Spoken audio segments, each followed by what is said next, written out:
Esse é o podcast Inteligência Jurídica, o espaço do Machado Meyer pensado para dividir com você a nossa visão sobre questões que impactam seus negócios e transformam realidades.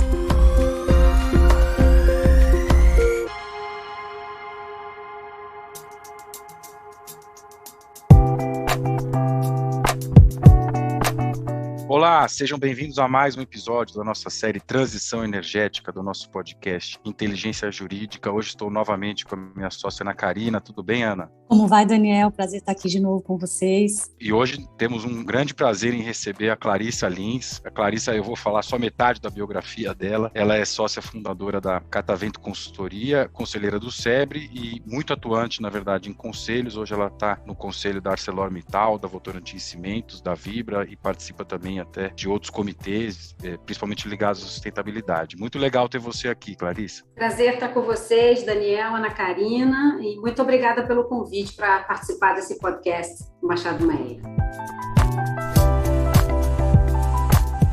Legal. Vamos começar pegando carona no fato que você atua e já atuou em tantas posições de conselho, e vamos falar um pouco de como que a pauta ESG e ESG tem influenciado, e acho que é legal você contar até um pouco da evolução nesses últimos anos, e como dentro dessa pauta que a gente sabe que é grande do ESG, a questão da transição energética tem afetado o planejamento e as decisões das grandes empresas. É muito bacana porque você está em conselhos tanto de empresas de energia quanto empresas que são consumidoras de energia, então acho que ouvir de você como a transição energética tem afetado as decisões estratégicas de conselho vai ser muito rico para os nossos ouvintes.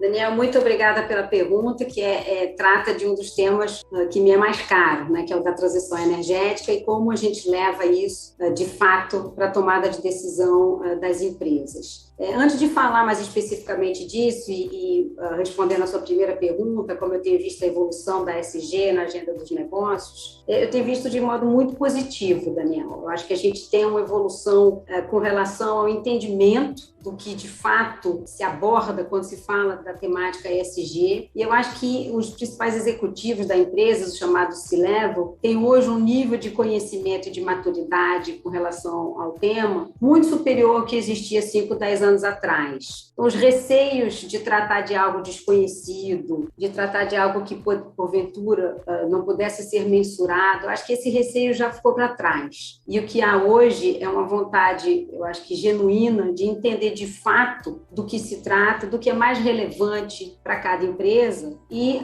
da importância de ampliar na tomada de decisão os fatores a serem levados em conta. Então, é como se a gente estivesse falando de um aumento de lentes de percepção para incluir fatores socioambientais no conjunto de elementos que configuram riscos e oportunidades. Quando a gente olha especificamente para a transição energética, isso é muito relevante, como você já falou, para empresas que atuam na indústria de energia, mas também para aquelas que são grandes consumidores de energia, que são as indústrias que a gente chama em inglês, né, de hard to abate, ou de difícil descarbonização. E eu estou inserida exatamente nesse contexto. E, sem sombra de dúvida, o que está muito claro aqui é que a gente precisa, como sociedade global, evoluir para uma matriz energética global menos intensiva em carbono, menos emissora e abrindo espaço tanto para rotas de descarbonização, para aquelas indústrias que são muito intensivas em carbono, como também para maior penetração de fontes renováveis de energia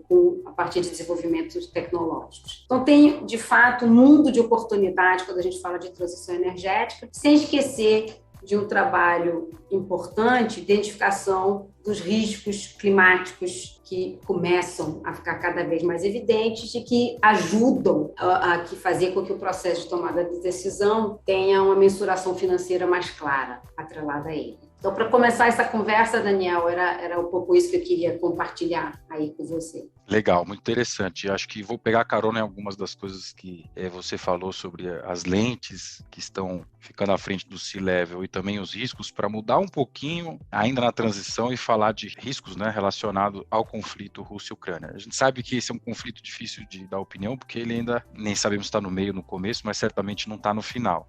Mas certamente ele já afeta a tomada de decisão das empresas e o planejamento estratégico, acho que curto, médio e longo prazo. Aqui para o Brasil especificamente, que tem talvez uma distância um pouco maior do suprimento russo, mas obviamente na cadeia global é afetado. O que você enxerga para os dois lados, né? Para as empresas de energia e para esses grandes consumidores em relação aos impactos desse conflito, da guerra? Daniel, a guerra, ela acirra o olhar sobre os desafios para a indústria de energia. A gente vinha já de uma maneira, eu acho que bastante consistente, à luz do que a ciência vem nos dizendo, vinha numa trajetória de reforçar a importância de aumentar o nível de investimentos, como eu mencionei, tanto em rotas de descarbonização quanto em fontes renováveis de energia, para fazer com que a matriz global deixe de ser tão dependente de fontes fósseis. Hoje, 80% da matriz energética global é atendida pelas 3 fontes fósseis, né, carvão, óleo e gás, e passa a ser cada vez mais renovável.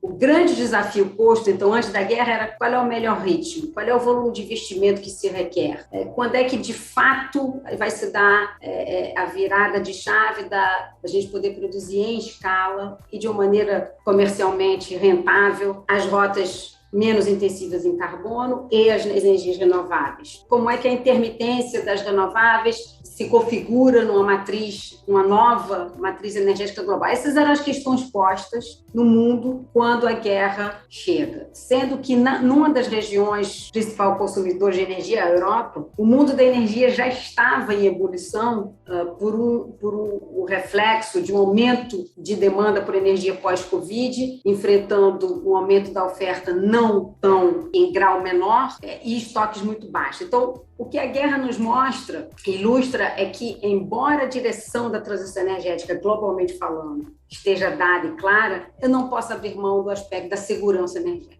Então, eu vou pausar, depois talvez a gente volte aí a esse aspecto mais global para ter o olhar Brasil que você solicitou. No Brasil, a gente encontra uma situação diferente do resto do mundo, já que a nossa matriz energética ela já tem um equilíbrio maior entre as fontes fósseis e as fontes renováveis. As fontes renováveis no Brasil respondem por cerca de 45% a 47% da nossa matriz energética já. As fontes fósseis, aí um pouquinho mais de 50%, e o resto aí tem um pouco de nuclear, porque quando a gente olha para renováveis, a gente está olhando para hidrelétrica, solar, eólica, biomassa.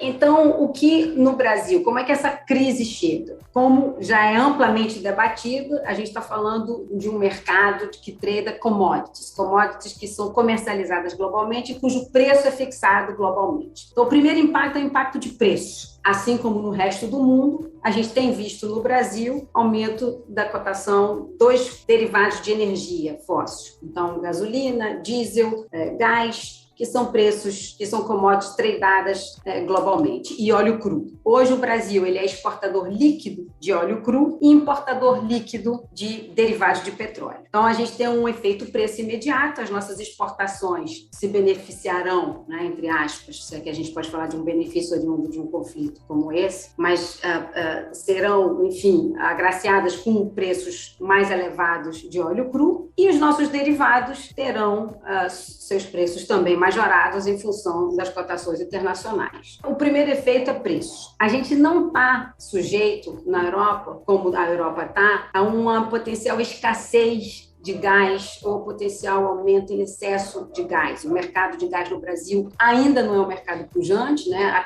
Abriu recentemente, estamos testando novos modelos, novos produtores, novos tipos de contratos com consumidores. Então, a gente não está tendo o impacto no preço de energia ainda tão grande quanto na Europa. Na medida em que as nossas tarifas de energia elétrica têm uma influência do despacho das térmicas, foi o que a gente viu no ano passado, portanto, antes da guerra, a gente teve um impacto de preço. Mas esse ano o impacto da guerra está sendo mais nos preços dos derivados de combustíveis. Em termos de balanço de volume, o que a gente pode ter é talvez mais exportações de óleo e um mercado de gás talvez mais esticado, com maior escassez, já que o mundo como um todo vai procurar sair da dependência russa e ter mais acesso a gás oriundos de fluxos de GNL. Assim como o Brasil teve ano passado, o resto do mundo está tendo, então a gente pode aqui também enfrentar o maior preço por gás importado, via GNL. Então, eu te diria que no Brasil os reflexos são bem mais amenos do que em outras regiões do mundo, do que a Europa, sobretudo, e que a gente, portanto, não deve sentir tanto para o consumidor final e para as indústrias que dependem muito dos insumos energéticos, um impacto tão pronunciado quanto em outros locais. Perfeito, Clarissa, obrigada. Agora, ainda um pouquinho, dando na pauta política e também de combustíveis, né, que você tocou brevemente agora na resposta. A gente tem no país, de novo, né, a gente se vê diante de uma pauta de preço de combustível. A gente tem movimentos tanto no executivo como no legislativo, no sentido de interferência, né, no mercado de combustível. Apesar dessa interferência ter diminuído, acho que, de certa forma, né, a gente pode dizer isso por conta de avanços de regulação do mercado, governança corporativa, em especial em Petrobras, o fato é que grande parte do engajamento político hoje é dedicado a esse debate, né, e não da transição energética propriamente dita. A discussão acaba ficando muito restrita ali a preço de combustível. Então, a pergunta aqui é, até que ponto, na sua visão, a falta de engajamento político do poder público, ela pode afetar essa pauta da transição energética, essa pauta do cumprimento dos compromissos, né, do Acordo de Paris?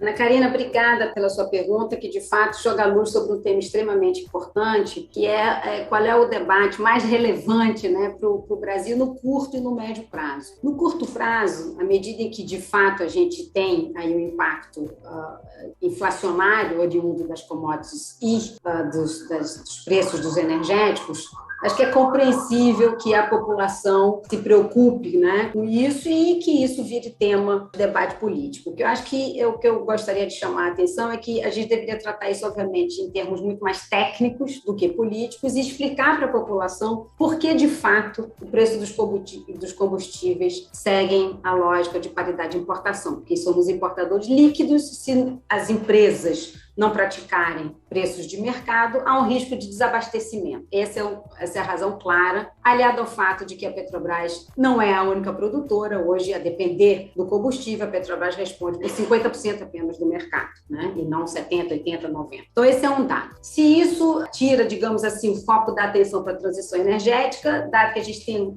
recursos limitados, certamente tira. Mas eu diria que o Brasil, de alguma forma, vem dando mostras de que pode sim estar na frente dessa agenda da transição energética, a começar pelo seu ponto de partida. Como eu mencionei antes, a gente já tem uma matriz energética com a configuração onde inúmeros países gostariam de estar daqui a 20 anos. A gente já tem isso hoje. Isso nos habilita para ficarmos deitados em berço esplêndido? É claro que não. Temos que trabalhar muito. Não podemos perder a vez das novas energias, das novas tecnologias menos intensivas em carbono. E por isso temos que estar atentos como país, né? Estarmos atentos às novas cadeias tecnológicas. Então vamos olhar para hidrogênio verde, que é oriundo, né, de fontes renováveis, para hidrogênio azul, que é oriundo de gás com captura e armazenamento de carbono. Vamos olhar para tudo que é aproveitamento de biogás, etanol de segunda geração, eólica offshore. A gente não tem o direito, com a competitividade que o Brasil já tem hoje, nessa diversidade de fontes, de abrir mão de estar presente também nas cadeias inovadoras. O governo, via Ministério das Minas e Energia, tem sinalizado algumas políticas, né? Tem um Plano Nacional de Hidrogênio, que está sendo desdobrado, já tem diretrizes mais claras para biogás, introdução de biogás na nossa matriz de transporte, mas também na nossa matriz energética. A gente está esperando, né, já definições mais claras com relação ao aproveitamento de eólica offshore, com uma possível indicação de quando é que elas poderão entrar nos leilões. A gente tem indicações de desenvolvimento possível de um planejamento, né, de um plano para desenvolvimento de captura e armazenamento de carbono. Então, eu diria que, de uma forma geral, na área de energia, eu acho que o Brasil tem sinalizado que quer também estar inserido nas cadeias globais. e desenvolvendo aqui também essas fontes energéticas. Onde eu acho que o mundo tem nos cobrado e o desempenho dos dados mostra que estamos aí sim com um gap muito grande de implementação é no desmatamento, que é muito importante de ser combatido para podermos atingir as metas de Paris. Hoje, mais de 70% das emissões de gases de efeito estufa do Brasil são explicadas por uso da terra e atividades a elas ligadas, como agricultura e pecuária. Então, o foco para o cumprimento das metas de Paris, a prioridade absoluta é, sim, o combate ao desmatamento, notadamente com o desmatamento ilegal, que, de acordo com dados de pesquisadores respeitadíssimos, representam 98% a 99% do desmatamento.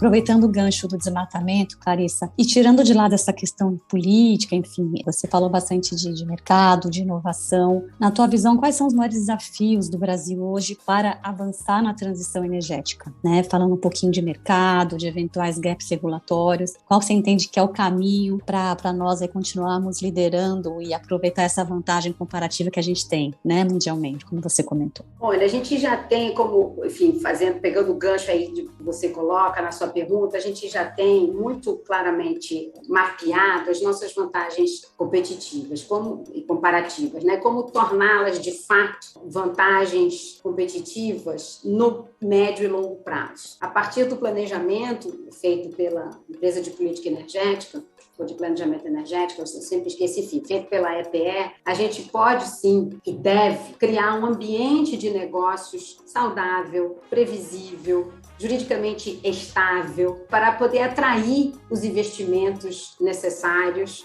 já que a gente está falando de investimentos aqui de longo prazo. Ninguém vem para investir numa planta de hidrogênio verde e ir embora daqui a um ano. Então, são investimentos de décadas que requerem necessariamente segurança jurídica, previsibilidade e requerem que o Brasil se coloque em pé de competição com demais países que vão atrair esses recursos. Quando eu falo de hidrogênio verde, por exemplo, apenas aqui na América Latina, eu estou olhando, por exemplo, o Chile, que é um competidor direto, com também abundância de recursos de fontes renováveis e se colocando na frente, querendo se colocar na frente dessa competição. Quando eu estou falando de gás, eu estou competindo com uma série de outros países. Quando eu estou falando de eólico e solar, a gente tem que aproveitar as nossas vantagens em termos de fator de recuperação, que já nos posicionam do ponto de vista físico, mas a gente tem que tornar essa vantagem natural numa vantagem econômico-financeira. E aí a gente precisa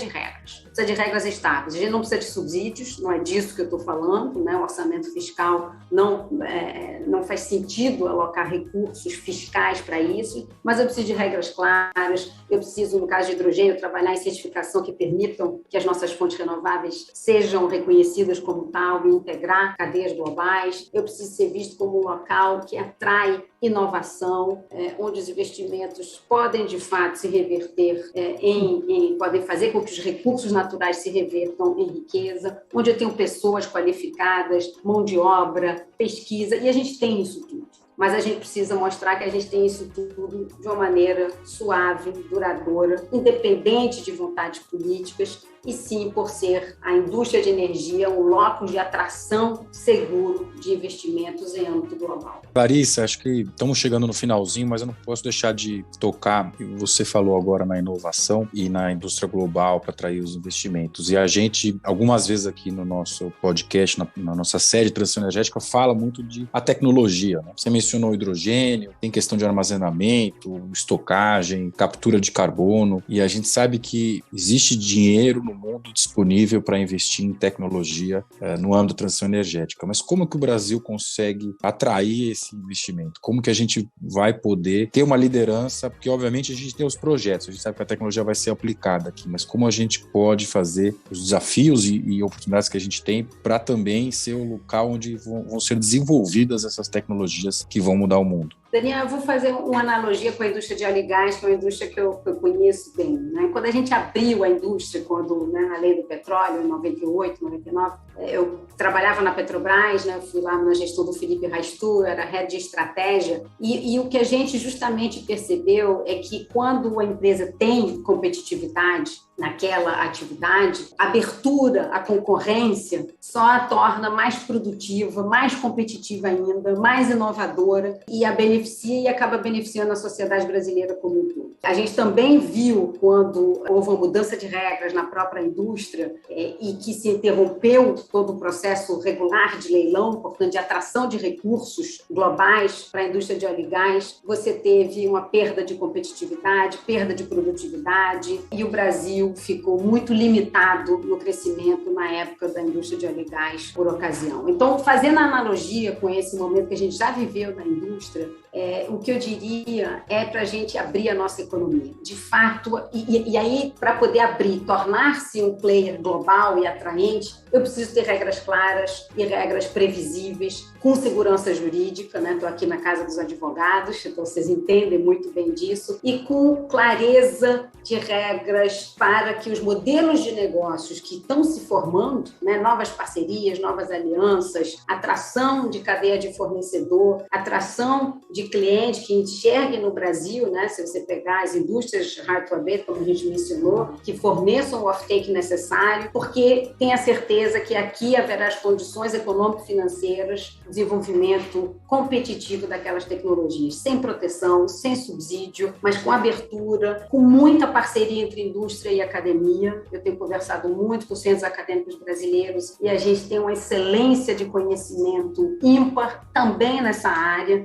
Então, mas promover, aproximar mais indústria e academia, por meio de pilotos, por meio da alocação de recursos de P&D e promover negócios inovadores, né? Trazer o ecossistema da inovação para dentro das nossas empresas que são maiores, mais pesadas, que não necessariamente têm o apetite para arriscar quanto startup. Então, fazer todo esse mix de modelo de negócio que é tão saudável e que permite, quando você pensa nos desafios da transição energética, do desafio de clima, que a gente está vendo é que o Climate Tech, né, as startups inovadoras em clima, têm suas contribuições para saltos tecnológicos possíveis e necessários. Então, é criar esse ecossistema que, de fato, atrai os melhores das empresas, da academia, dos talentos e fazer com que o governo perceba que a grande força do Brasil está justamente em deixar todas esse apetite ao negócio saudável florescer sem proteção.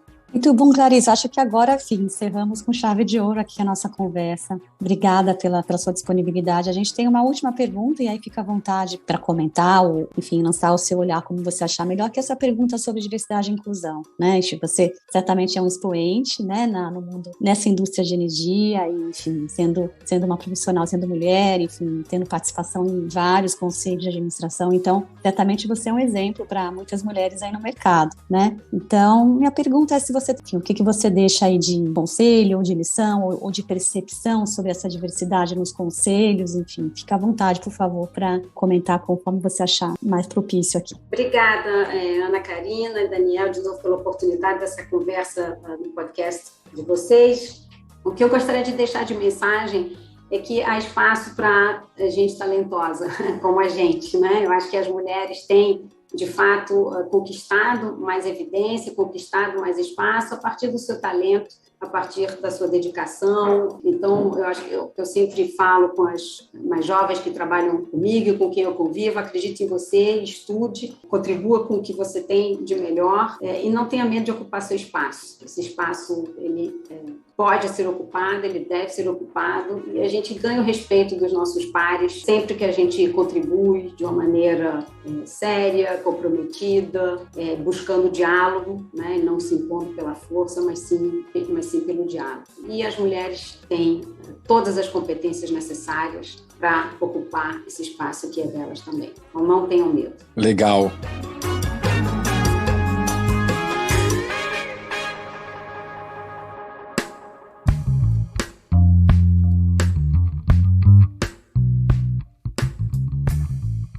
Obrigada, Clarissa. Parabéns pela trajetória e muito sucesso para você. Obrigada, muito obrigada a vocês e parabéns pela iniciativa. Valiosas lições, Clarissa, e também acho que hoje nossos ouvintes puderam espiar um pouquinho do que está sendo discutido em vários boardrooms aqui. Então, obrigado novamente pela presença e seguindo a Ana, parabéns por ser essa expoente da indústria de energia. Muito obrigada a vocês, fiquem bem. Obrigado, Ana.